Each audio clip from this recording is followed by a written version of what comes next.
Shalom, Bapak Ibu, Saudara, jemaat Tuhan yang dikasihi. Pagi ini kita patut mensyukuri atas kasih karunia Tuhan, di mana Tuhan masih memberikan kepada kita suatu kesempatan. Nah, kalau kesempatan ini kita pergunakan dengan baik, kita akan memperoleh suatu hal yang juga baik. Tapi kadang-kadang orang kehilangan kesempatan karena tidak mempergunakannya dengan baik. Bapak Ibu, mari pada pagi hari ini kita akan merenungkan tentang kebenaran daripada firman Tuhan. Tema untuk pagi hari ini adalah menghargai kesempatan dari Tuhan. Menghargai kesempatan yang dari Tuhan. Nah, apakah Bapak Ibu ingat akan hari kelahirannya? Tidak semua ingat akan hari kelahirannya. Ya. Namun, ingat atau tidak ingat, ya, semua pasti pernah ya berulang tahun.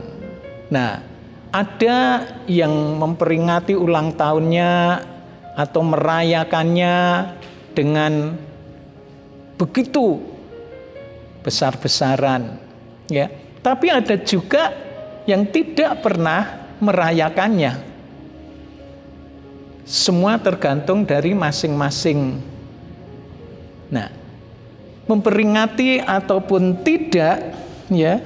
Nah, kita perlu menyadari bahwa saat seorang berulang tahun, mereka selalu mengatakan bahwa umur mereka bertambah 1 tahun. Dan mereka berpikir, ya, kalau mereka berumur bertambah 1 tahun, itu berarti mereka bersukacita. Karena umurnya bertambah 1 tahun.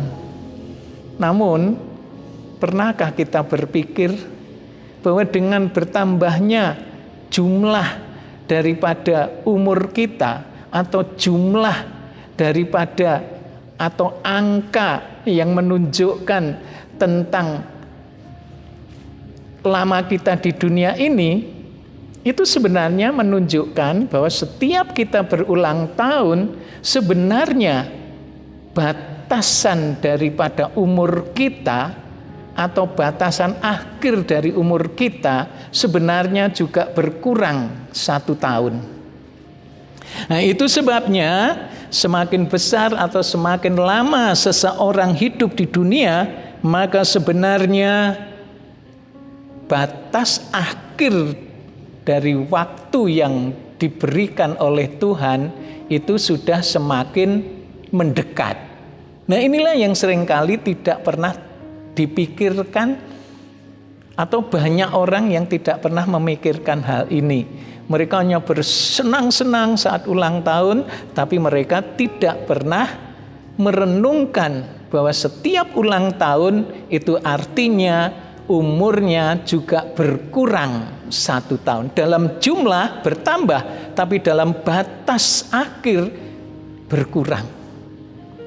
Namun, dengan sisa waktu atau waktu yang masih ada, apa yang harus kita lakukan?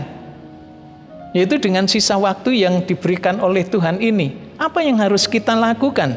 Nah, Bapak Ibu, Saudara, mari kita baca nats kita yang terdapat di dalam 1 Petrus pasal yang keempat, ayat yang pertama sampai ayat yang ke-6. Kita baca bersama-sama ya. Ayo kita buka dulu Alkitab kita. Ya. 1 Petrus pasal 4 ayat 1 sampai ayat 6. Bila sudah menemukan, mari kita baca bersama-sama. 1, 2, 3. Jadi, karena Kristus telah menderita penderitaan badani, kamu pun harus juga mempersenjatai dirimu dengan pikiran yang demikian. Karena barang siapa sudah atau telah menderita penderitaan badani, ia telah berhenti berbuat dosa. Supaya waktu yang sisa jangan kamu pergunakan menurut keinginan manusia, tapi menurut kehendak Allah. Sebab telah cukup banyak waktu kamu pergunakan untuk melakukan kehendak orang-orang yang tidak mengenal Allah. Kamu telah hidup dalam rupa-rupa hawa nafsu, keinginan, kemabukan, pesta pora, perjamuan minum, dan penyembahan berhala yang terlarang. Sebab itu mereka heran bahwa kamu tidak turut mencemplungkan diri bersama-sama mereka di dalam kubangan ketidaksenonohan yang sama, dan mereka menfitnah kamu. Tapi mereka harus memberi pertanggungan jawab kepada Dia yang telah siap sedia menghakimi orang yang hidup dan yang mati. Itulah sebabnya maka Injil telah diberitakan juga kepada orang-orang mati, supaya mereka sama seperti semua manusia dihakimi secara badani, tapi oleh roh dapat hidup menurut kehendak Allah. Nah, Bapak Ibu Saudara, ayat-ayat yang kita baca ini menjelaskan bagaimana ya Kristus telah menderita ya secara badani. Demikian pun kita juga akan mengalami satu penderitaan badani sehingga kita akan berhenti daripada berbuat dosa. Yang saya tekankan pada pagi hari ini atau dalam ibadah saat ini adalah ayat yang kedua, di mana di dalam ayat yang kedua mengatakan supaya waktu yang sisa jangan kamu pergunakan menurut keinginan manusia, tetapi menurut kehendak Allah. Supaya, nah, ini berarti suatu pengarahan. Ya, kita diarahkan. Diarahkan apa? Dengan waktu yang sisa, dengan waktu yang masih tinggal, jangan sampai kita melakukan perbuatan-perbuatan atau keinginan manusia, tapi melakukan kehendak dari Allah. Nah, ingatlah, waktu untuk hidup di dunia ini ya dibatasi. Ingatlah, hidup dibatasi oleh waktu. Nah, sekali lagi saya katakan, hidup dibatasi oleh waktu. Nah, lalu bagaimana kita mengelola waktu atau umur yang masih tinggal atau masih ada? Ada dua hal yang perlu kita perhatikan. Yang pertama,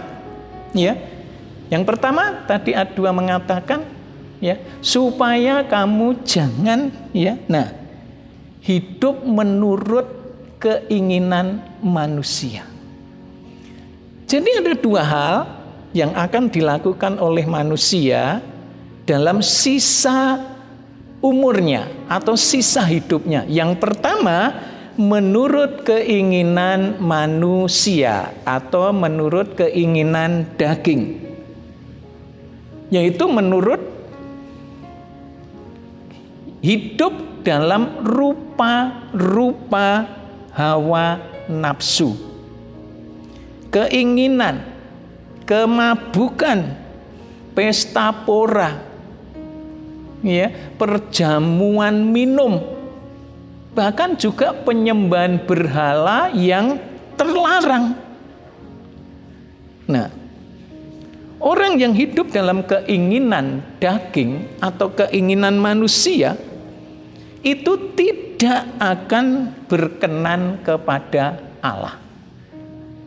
Sekali lagi saya ulang, bahwa orang yang hidup di dalam keinginan daging, maka orang itu tidak mungkin berkenan kepada Allah. Mari kita membaca nats kita, ya, bahwa orang yang hidup dalam keinginan daging tidak mungkin berkenan kepada Allah. Di dalam Roma pasal 8 ayat 7 dan ayat 8 mengatakan demikian. Sebab keinginan daging adalah perseteruan terhadap Allah, karena ia tidak takluk kepada hukum Allah.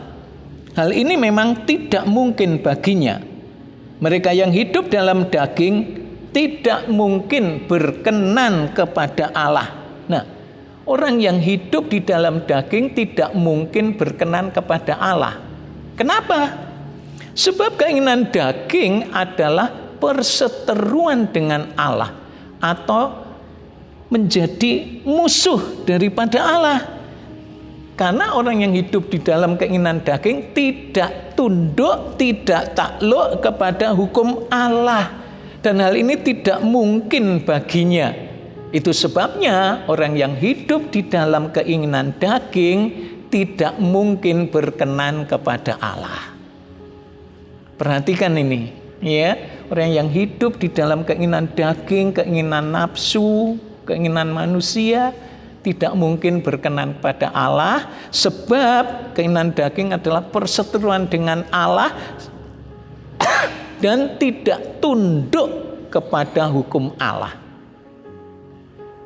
Di dalam 1 Yohanes 2 ayat 16 dan 17 juga disebutkan demikian.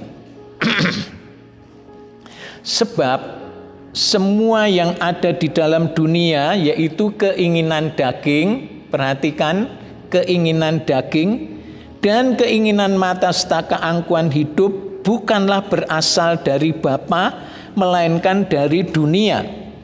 Dan dunia ini sedang lenyap dengan keinginannya. Tapi orang yang melakukan kehendak Allah tetap hidup selama-lamanya.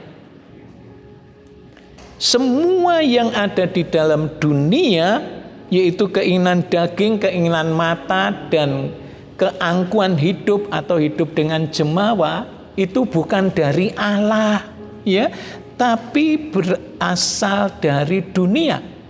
Dan semua keinginan dunia akan lenyap, ya. Tetapi orang yang melakukan kehendak Allah tetap hidup untuk selama-lamanya. Nah, itu sebabnya Rasul Petrus mengingatkan agar waktu yang sisa atau waktu yang masih tinggal tidak dipakai untuk menuruti keinginan daging. Ini adalah pesan daripada Rasul Petrus, supaya sisa waktu yang ada jangan sampai dihabiskan untuk menuruti keinginan daging, ya.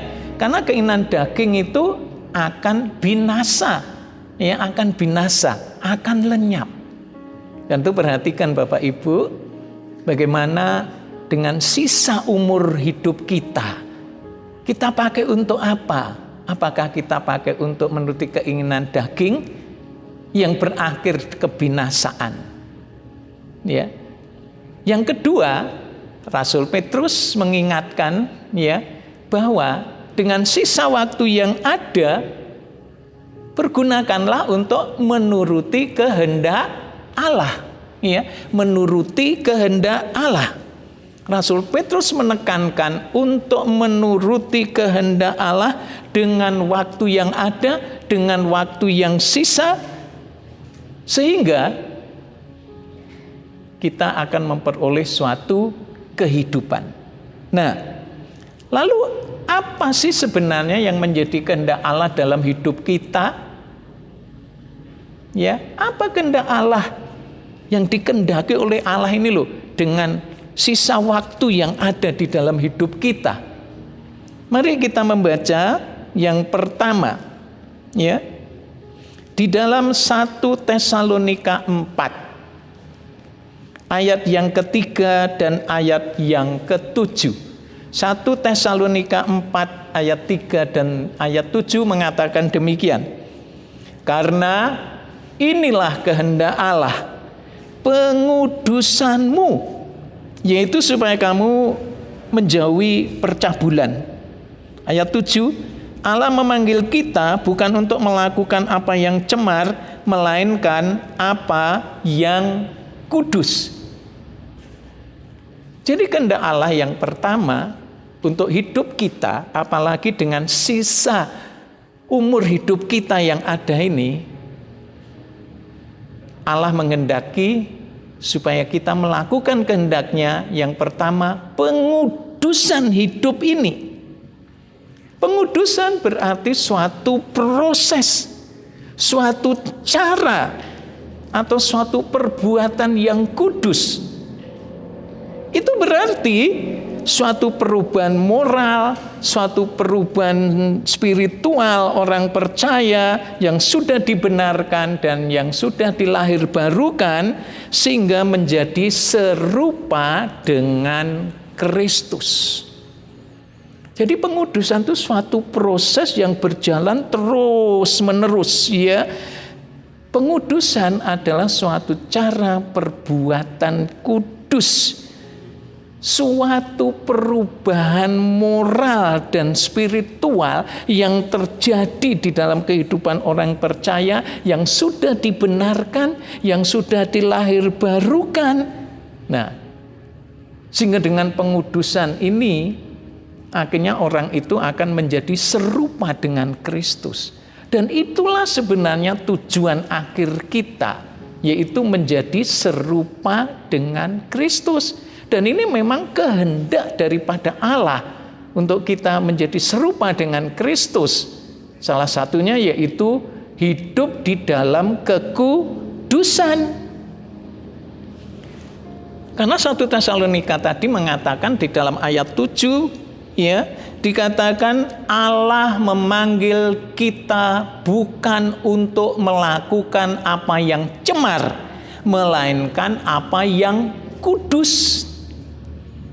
Jadi Allah memanggil kita itu bukan untuk melakukan yang cemar, justru dari kecemaran kita dipanggil oleh Allah untuk apa? Melakukan apa yang kudus. Kenapa harus melakukan yang kudus? Sebab Allah itu kudus. Kita baca dalam Ibrani pasal yang ke-12 ayat yang ke-14 mengatakan demikian. Berusahalah hidup damai dengan semua orang dan kejarlah kekudusan, sebab tanpa kekudusan tidak seorang pun akan melihat Tuhan. Nah, berusahalah hidup damai dengan semua orang. Mari dalam hidup ini, apalagi dengan sisa hidup kita, umur kita, jangan mencari musuh, ya, tapi carilah, ya, berusahalah untuk hidup damai dengan semua orang. Nah, karena memang itulah kehendak Allah. Anak-anak Tuhan itu harus memberitakan damai, bukan permusuhan. Ya, jangan cari musuh. Carilah teman-teman, carilah sahabat. Ya, berusahalah hidup damai dengan semua orang. Nah, berusahalah itu berarti satu tindakan. Itu berarti dimulai dari hidup kita. Ya, dimulai dari hidup kita. Jangan mengharapkan orang lain memulai, kita yang harus memulai. Berusahalah hidup damai dengan semua orang. Semua orang berarti semua lapisan masyarakat. Tidak memandang siapapun. Berusahalah hidup damai dengan semua orang dan kejarlah kekudusan. Kekudusan itu harus dikejar. Ya. Kita berusaha hidup damai dengan semua orang dan kejarlah kekudusan. Sebab tanpa kekudusan tidak seorang pun akan melihat Tuhan. Melihat aja tidak mungkin, apalagi bersama dengan Tuhan. Karena Tuhan Allah kita adalah kudus. Kita harus juga kudus. Petrus pernah mengatakan bahwa hendaklah engkau kudus, sebab aku kudus, kata firman Tuhan. Jadi tanpa kekudusan tidak seorang pun dapat melihat Tuhan, tidak seorang pun dapat melihat Allah. Hanya orang berpikir, mana bisa hidup kudus, ya? Kita masih hidup di dalam darah dan daging. Nah, tapi percayalah, Alkitab firman Allah mengatakan bahwa hiduplah dalam kekudusan. Sebab aku kudus, itu berarti bukan karena diri kita yang dapat menguduskan, tetapi Allah yang telah berkorban dirinya di atas kayu salib menebus dosa kita, sehingga dosa kita diampuni, dan saat itu darahnya menyucikan kita dari segala dosa, sehingga kita dikuduskan di dalam kasih karunia Tuhan. Yang kedua sekarang, kalau tadi tentang pengudusan hidup kita, yang kedua adalah berbuat baik. 1 Petrus 2 ayat 15 mengatakan demikian. Sebab inilah kehendak Allah, yaitu supaya dengan berbuat baik kamu membungkamkan kepicikan orang-orang yang bodoh. Nah, sebab inilah kehendak Allah, yaitu supaya dengan berbuat baik kamu membungkamkan kepicikan orang-orang yang bodoh. Jadi kehendak Allah pertama pengudusan, yang kedua berbuat baik. Ya, karena dengan berbuat baik membungkamkan kepicikan orang-orang yang bodoh, membungkamkan orang-orang yang hidup tidak senonoh, yang menfitnah dan sebagainya. Jadi kita harus melakukan perbuatan yang baik. Perbuatan baik itu adalah dampak dari hidup kita yang sudah diselamatkan. Jadi berbuat baik itu dampak dari dosa kita sudah diampuni, kita sudah diselamatkan, dampaknya berbuat baik. Bukan berbuat baik untuk selamat, tetapi berbuat baik karena sudah selamat. Nah, Bapak Ibu, orang yang melakukan kehendak Allah, ia akan tetap hidup. Ya, ia akan tetap hidup. Sebenarnya banyak apa yang dikehendaki oleh Allah dalam hidup kita. Misalnya, kehendak Allah, kita harus mengasihi Tuhan Allah kita dengan segenap hati, jiwa, kekuatan, ya, dan juga mengasihi sesama manusia seperti kita mengasihi diri kita sendiri, ya. Itu juga kehendak Allah. Tapi saat ini saya hanya menyampaikan dua hal ini, pengudusan dan berbuat baik, ya. Dan ingatlah, orang yang tetap menurut kehendak Allah atau melakukan kehendak Allah, ia akan tetap hidup. Dalam 1 Yohanes 2 ayat 17b itu mengatakan bahwa tetapi orang yang melakukan kehendak Allah tetap hidup selama-lamanya. Nah, luar biasa kan? Kalau kita melakukan kehendak Allah, kita akan hidup, tetap hidup selama-lamanya. Berarti kita akan memiliki satu kehidupan yang kekal, itu hidup selama-lamanya. Dan orang yang hidup kekal itu berarti selamat. Dan orang yang selamat tempatnya sudah pasti di dalam surga bersama-sama dengan Tuhan. Nah, di dalam 2 Korintus pasal yang ke-6 ayat yang ke-2b juga mengatakan, sesungguhnya waktu ini adalah waktu perkenanan itu. Sesungguhnya hari ini adalah hari penyelamatan itu. Sesungguhnya waktu ini adalah perkenanan itu. Sesungguhnya hari ini adalah hari penyelamatan itu. Karena itu mari Bapak Ibu Saudara, hari ini adalah hari perkenanan daripada Tuhan. Hari ini adalah hari penyelamatan. Kalau kita mau percaya, Mari pergunakan sisa waktu yang diberikan oleh Tuhan kepada kita ini untuk melakukan kehendak Allah. Tinggalkan keinginan-keinginan yang menuruti keinginan daging yang akhirnya binasa. Tapi marilah kita memiliki suatu kerinduan untuk melakukan kehendak Allah. Jadi kesimpulannya pada pagi hari ini firman Tuhan, Bapak Ibu, ya. Nah, ada banyak hal yang dapat kita lakukan dalam waktu yang sisa ini, ya. Pergunakanlah untuk menuruti kehendak Allah.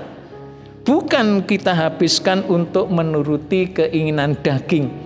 Karena orang yang menuruti kehendak Allah tetap hidup selama-lamanya.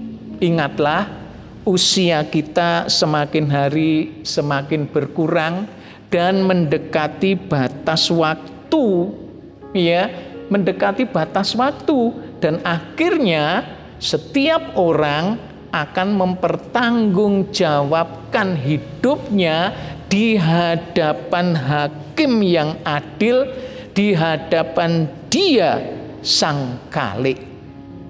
Sekali lagi saya tekankan, mari pergunakan waktu yang sisa untuk memuliakan Tuhan, untuk melayani Tuhan, untuk melakukan kehendak Tuhan.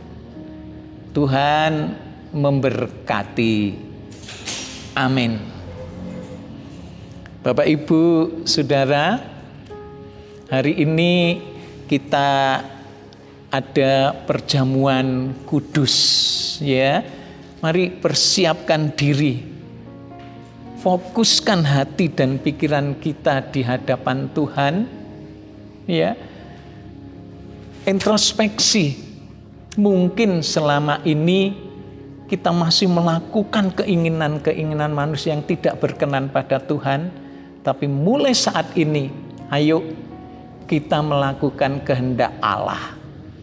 Pertama, pengudusan, berbuat baik, saling mengasihi, dan yang lain-lain. Karena orang yang melakukan kehendak Allah tetap hidup untuk selama-lamanya.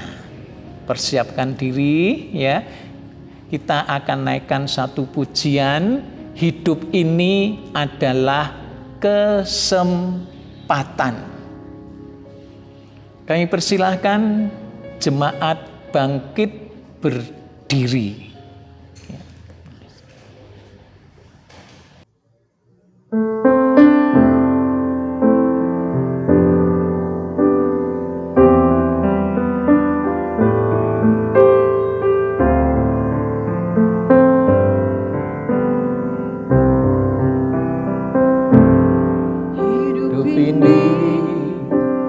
Adalah kesempatan. Hidup ini untuk melayani Tuhan. Jangan sia-siakan waktu yang Tuhan. Hidup ini hanya sementara. Tuhan, pakailah hidupku selagi aku masih kuat. Bila saatnya nanti ku tak berdaya lagi, hidup ini sudah jadi berkah. Bapak, Ibu, Saudara, hargailah kesempatan yang diberikan oleh Tuhan. Pergunakanlah waktu yang ada, waktu yang masih tinggal, waktu yang masih sisa dalam hidup kita ini untuk melakukan kehendak daripada Tuhan. Jangan sia-siakan waktu yang Tuhan berikan, agar hidup kita menjadi berkat bagi sesama, bagi orang lain, dan nama Tuhan dipermuliakan.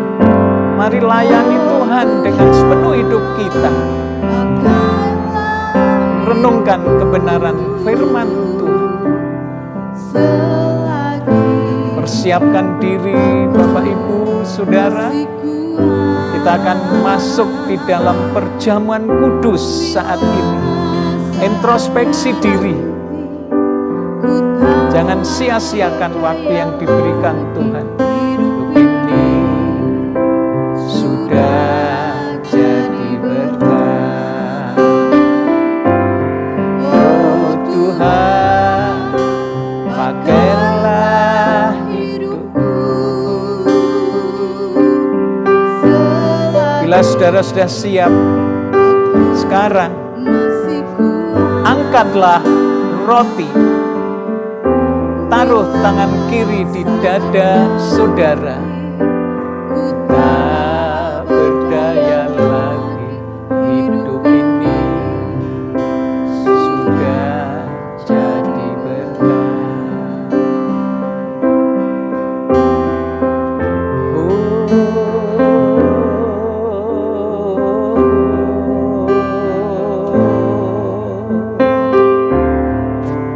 Kami bersyukur Tuhan, Kau masih memberikan kami kesempatan.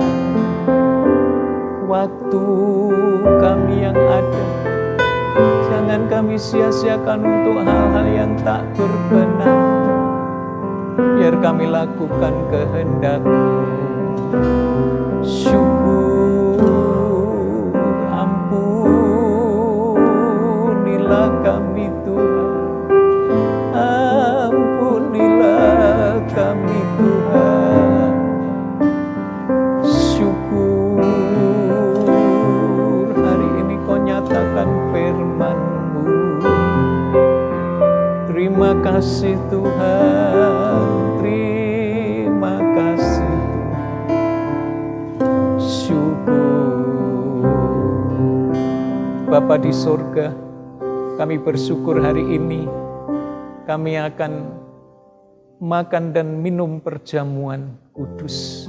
Tuhan, ampuni dosa kami, layakkan kami makan dan minum perjamuan saat ini yang menjadi persekutuan di dalam tubuh dan darah-Mu.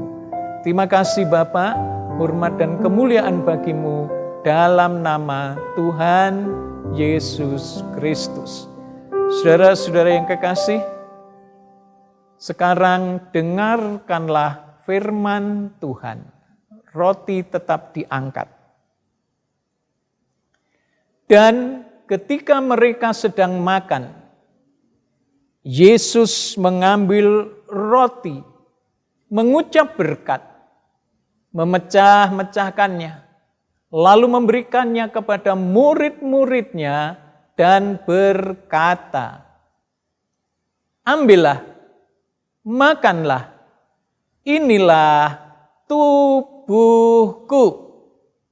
Saudara semua percaya firman Tuhan? Sekarang makanlah dalam nama Tuhan Yesus.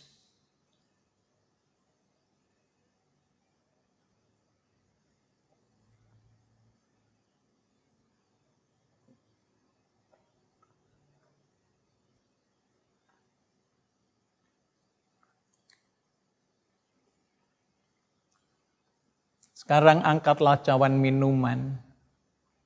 Taruh tangan kiri di dada saudara. Dengarkanlah firman Tuhan. Sesudah itu, ia mengambil cawan, mengucap syukur, lalu memberikannya kepada mereka dan berkata, "Minumlah kamu semua dari cawan ini, sebab inilah darahku, darah perjanjian yang ditumpahkan bagi banyak orang untuk pengampunan dosa." Ingat, dosa hanya bisa disucikan oleh darah Yesus. Saudara percaya firman Tuhan? Sekarang minumlah dalam nama Tuhan Yesus.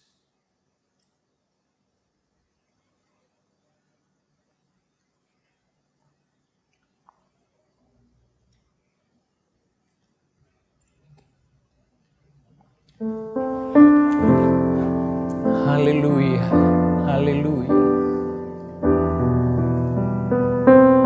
Syukur.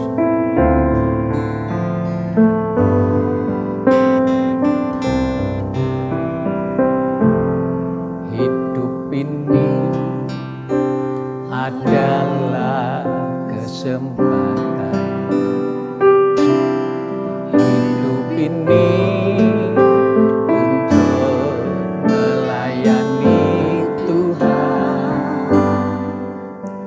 jangan sia-siakan waktu yang Tuhan. Hidup ini hanya sementara. Oh Tuhan, pakailah hidup selagi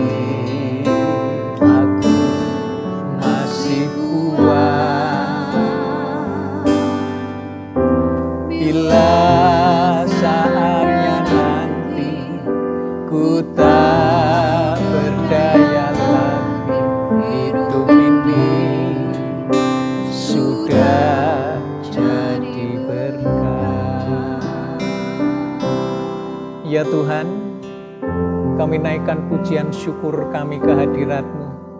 Kalau hari ini kami mendapatkan kesempatan yang indah, pertama untuk mendengar firman-Mu, kesempatan untuk beribadah kepadamu, karena ibadah adalah perintah-Mu adanya. Tuhan, kami bersyukur. Juga kesempatan kami makan dan minum perjamuan yang menjadi persekutuan kami di dalam tubuh dan darah-Mu. Sehingga kami ada di dalam Engkau, Engkau di dalam kami. Terima kasih untuk waktu ini. Terima kasih buat kemurahan-Mu. Terima kasih buat kasih karunia-Mu. Biarlah berkat-Mu turun atas seluruh jemaat-Mu. Juga kami berdoa saat ini ya Tuhan untuk bangsa dan negara kami. Berkatilah bangsa negara kami, pemerintahan yang ada, presiden kami, Bapak Insinyur Joko Widodo dan Wakil Presiden, Bapak Ma'ruf Amin. Berkati dalam pemerintahan yang ada, khususnya dalam menangani COVID-19. Yalah Tuhan ikut campur tangan, karena kami menyadari tanpa campur tangan Tuhan, usaha kami akan sia-sia adanya. Tapi kami percaya Tuhan akan tolong bangsa kami. Ampuni juga dosa-dosa bangsa kami, ampuni dosa kami Tuhan. Terima kasih. Berkatilah jemaat-Mu dalam segala pergumulan yang ada, Tuhan akan tolong.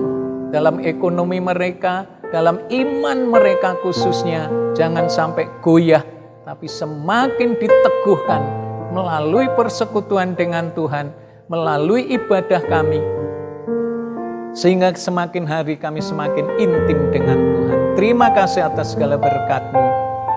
Dan sekarang saudara-saudaraku yang kekasih, terimalah berkat dari Allah Bapa, cinta kasih dari Sang Putra, yaitu Tuhan Yesus Kristus, persekutuan di dalam Roh Kudus, menyertai saudara-saudara semua hari ini dan sampai selamanya, di dalam nama Tuhan Yesus Kristus. Terima kasih Tuhan. Haleluya. Bapa, terima kasih.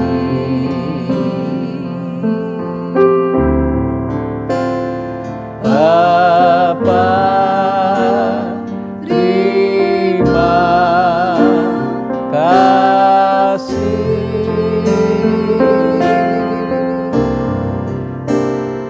Bapa,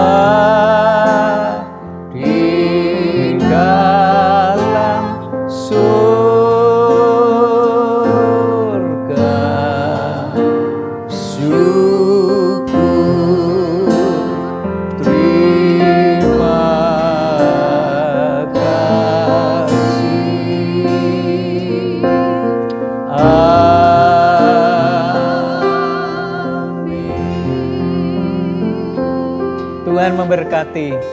Amin.